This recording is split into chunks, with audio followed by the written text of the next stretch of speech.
Everyone, welcome to my channel. स्वागत है आपका मेरे एक न्यू ब्लॉग में। मैं उम्मीद करती हूँ कि आप लोग अपने अपने घर में अच्छे होंगे, खूब सही होंगे और आपकी फैमिली में सब लोग सही होंगे। आज का मेरा ये ब्लॉग है। आपने टाइटल तो देख ही लिया होगा बाहर कि मेरी कैसी लव स्टोरी रही, क्योंकि मेरी भी एक लव मैरिज हुई थी, कुछ लोगों की तरह जो सफल हो जाती है, अल्लाह का शुक्र है। और मेरी लव मैरिज में आपको बताती हूँ कैसी रही कैसी नहीं रही। मुझे तो कभी कभी हंसी आती सोच के, और कभी कभी गुस्सा भी आता अपनी लव स्टोरी सोच के। मैं आपको बताती हूँ, मेरी लव स्टोरी का पार्ट 1 है। गाइस प्लीज़ चैनल को लाइक कीजिए, सब्सक्राइब कीजिए और बहुत सारा प्यार दीजिए। गाइस आप लोग पूरा वीडियो वॉच नहीं करते, नहीं देखते हैं पूरा वीडियो देखें ज़रूर, और मेरे हर वीडियो को जाके देखें इस वीडियो के बाद, अगर आपके पास मेरा ये वीडियो पहुंचा है तो चलिए हम स्टार्ट करते हैं अपना आज का ये बहुत ही खूबसूरत और मेरे दिल के करीब का लव स्टोरी पार्ट 1। मेरी लव स्टोरी मैं आपको बताती हूँ कैसे शुरू हुई थी। ऐसी लव स्टोरी आपने कहीं सुनी या देखी नहीं होगी, मैं आपको बता रही हूँ गारंटी से। ये क्या कहते हैं, मुझे हंसी भी आ रही है, शर्म भी आ रही है, मैं कैसे बताऊँ। तो हमारी जो लव स्टोरी थी वो हमारी बचपन से ही थी, मतलब हमारे घर में ही मतलब शादी हुई है बुआ के लड़के से ही। मैंने बुआ के लड़के से ही शादी की है। तो हम लोग साथ में बचपन में खेले भी होंगे, मुझे तो याद नहीं है। मेरी बुआ की जेठानी के लड़के के साथ हुई है मेरी शादी। तो हम लोग मिलते थे कभी कभार, शादी फंक्शन में मिलते थे। मुझे याद भी नहीं, उन्हें याद भी था बट मुझे याद नहीं था। तो फिर जब हम बड़े हो गए, कम से कम 15-16 साल के हम जब हो गए थे, तब हमने उनके घर पे शादी थी, मेरी बुआ के ससुराल में शादी थी। तो हम लोग गए थे वहाँ पे भात वात लेके, मेरे मम्मी पापा और हम लोग गए हुए थे। तो वहाँ पे मैंने इन्हें देखा है, तो देख के थोड़ा सा अजीब लगा, क्योंकि इन्होंने मुझे देखा और ये देख के ही रह गए।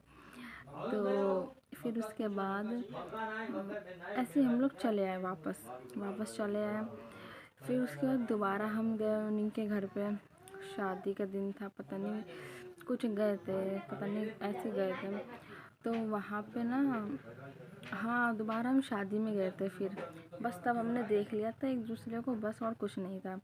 फिर उसके बाद एक और शादी थी उन्हीं के घर में, तो हम लोग फिर गए, मेरे मम्मी पापा भात लेके गए।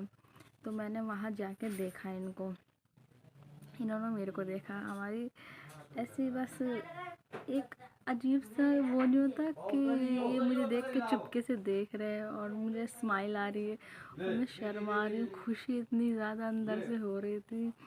तो मैं उधर की तरफ देख रही हूँ, तो मैं याद कर करके बता रही हूँ आपको सब कुछ। तो वहाँ पे हम लोगों ने देखा, तो वो मुझसे बात करने के लिए बोल रहे थे, मेरे हस्बैंड मेरे से बात करने के लिए बोल रहे थे। किससे? मेरी बहन से, मेरी बड़ी बहन से, कि मुझे बात करनी है। तो उनने बोला कर लो, मेरी बहन ने है। तो मैं मतलब एक बरामदा था, तो बरामदे में से मैं जा रही थी, तो उन्होंने मुझे रोका,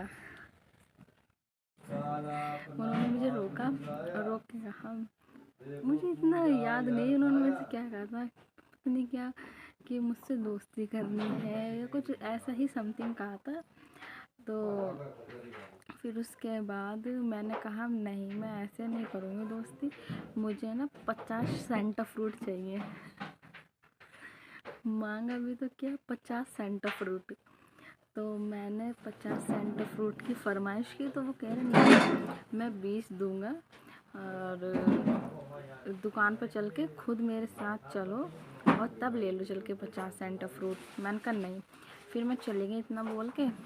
फिर वो 20 सेंट फ्रूट मेरे लिए लेके आए उसी बरामदे में, मुझे फिर रोका थोड़ी देर बाद, और 20 सेंट फ्रूट लेके आए और मेरे हाथ में पकड़ा दिए। मेरा हाथ पकड़ के, आपको पता है, मेरा हाथ पकड़ के उन्होंने सेंट फ्रूट पकड़ा दिए, और मुझे गुस्सा आई। मैंने सारी सेंट फ्रूट लेके फेंक दी उसी बरामदे में, कि मुझे 50 चाहिए थी हैं, और इनका मुंह जरा सा रह गया। फिर मैं चली गई।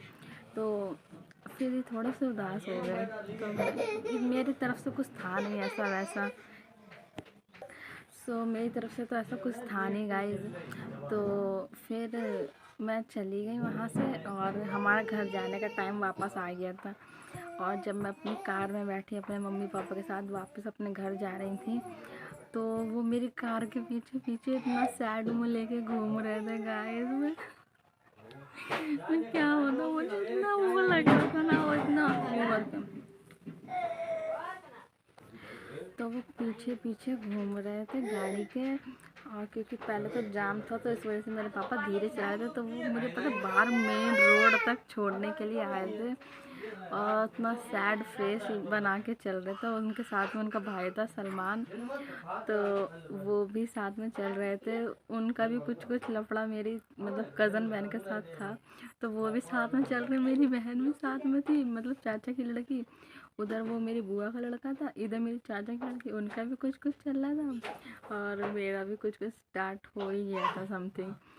तो फिर हम अपने घर आ गए। फिर इन्होंने मतलब मेरे बुआ के लड़के ने फ़ोन करा होगा चुपके से, मतलब मेरी चाचा की लड़की के पास, या पता नहीं कुछ। तो उनसे मेरी पहली बात हुई, तो इन्होंने मुझसे पता कैसे बात की थी। हेलो, मैंने कहा अस्सलाम वालेकुम। तो कह रहे वालेकुम अस्सलाम, कैसी है तू। मुझे इतनी गुस्सा चढ़ी। मतलब फर्स्ट मीटिंग में फर्स्ट मतलब कोई बात होती है तो कोई इंसान इस तरीके से बात करता है। मुझे इस चीज़ में बहुत गुस्सा आती है, आज सोचती हूँ ना मैं। तो उन्होंने मेरे से बात की, कैसी है तू। मैंने फ़ोन लिया और वापस पकड़ा दिया जिससे मैंने फ़ोन लिया था। मैंने कहा मुझे बात नहीं करनी है, तुम ही बात करो भाई, मेरे को बात नहीं करनी है। तो फिर कहने लगे कि क्या हो गया सना को। तो उन्होंने कहा तुमने तू करके बात की इसलिए सना को बुरा लग गया। फिर उन्होंने सॉरी वॉरी बोला। फिर कहा चलो आइंदा से मैं ऐसे बात नहीं करूँगा। तो क्योंकि वो कॉलेज वगैरह जाते थे, मतलब स्कूल जाते थे, तो वो सबसे नॉर्मली ऐसी तू तड़ाके से बात करते थे। स्कूल में सब ऐसी बात करते, बट मेरे को पर्सनली नहीं पसंद है तू तरीके से बात करना।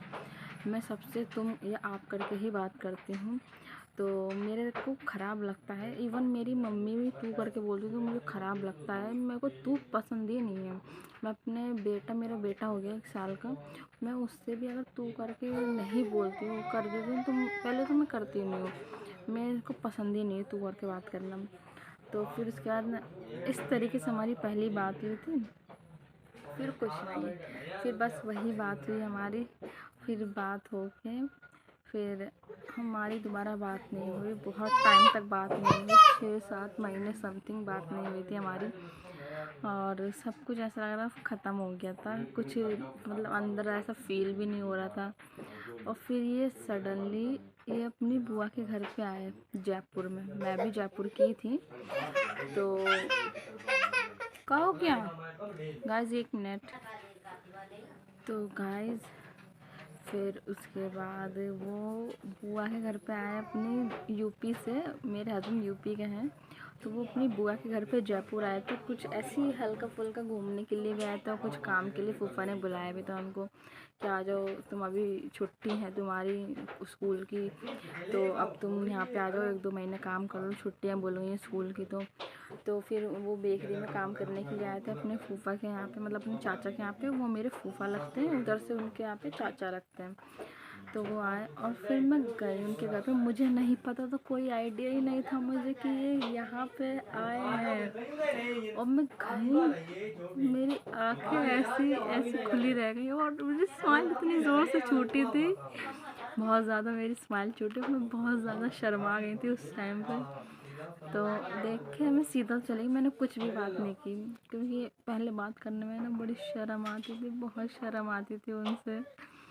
तो ऐसे हम अपने घर में बुआ के आ गए, बैठे उठे खाए पिए बस मौज किए और फिर हम लोग चले गए। फिर उन्होंने अपनी बहन के मतलब जो अपनी उनकी चाचा की लड़की थी उनके हाथ कुछ मैसेजेस भिजवाए मेरे लिए, क्योंकि फ़ोन्स वगैरह तो थे नहीं पहले उस टाइम पे हमारे पास। तो उन्होंने कुछ उनसे खबरें भिजवाई कि फिर मैंने उनके हाथ कुछ खबरें भिजवाई कि हाँ मैं पसंद करती हूँ, मुझे अच्छे लगते हो। और वो मेरे बारे में पूछती थी सना आएगी क्या आज आएगी क्या, सना नहीं आएगी तो बुला लो सना को घर पे, बुआ से कहो अपनी मतलब चच्ची से कह दो कि बुला लो या कुछ भी। वो मुझे बुलवाते ही रहते थे मतलब अपने चाचा की लड़की से वो बोलते ही रहते थे कि सना को बुलवा लो कैसे भी करके। तो मैं 2-4 दिन और मेरे को बिल्कुल घर पे अच्छा ही नहीं लगता था, बिल्कुल बस ऐसा लगता था बुआ ही घर पे जाती रहूँ। तो फिर उसके बाद तो गाइस चलिए मैं आज का ये फर्स्ट पार्ट यहीं पे एंड करती हूँ। सो सेकंड पार्ट के लिए आप लोग प्लीज़ ज़रूर देखिएगा मेरा सेकंड पार्ट। मैं आपको और आगे की लव स्टोरी बताऊँगी अपना सेकंड पार्ट में। तो तब तक के लिए अल्लाह हाफिज़। लाइक शेयर कमेंट ज़रूर कर दीजिएगा गाइस, और आगे की लव स्टोरी ज़रूर सुनिएगा। बहुत ही इंटरेस्टिंग लव स्टोरी है, क्या क्या हुआ हमारे साथ, कैसे कैसे सियापे हुए, मैं सब आपको बताऊँगी। तो तब तक के लिए दुआओं में याद रखिएगा। अल्लाह हाफिज़।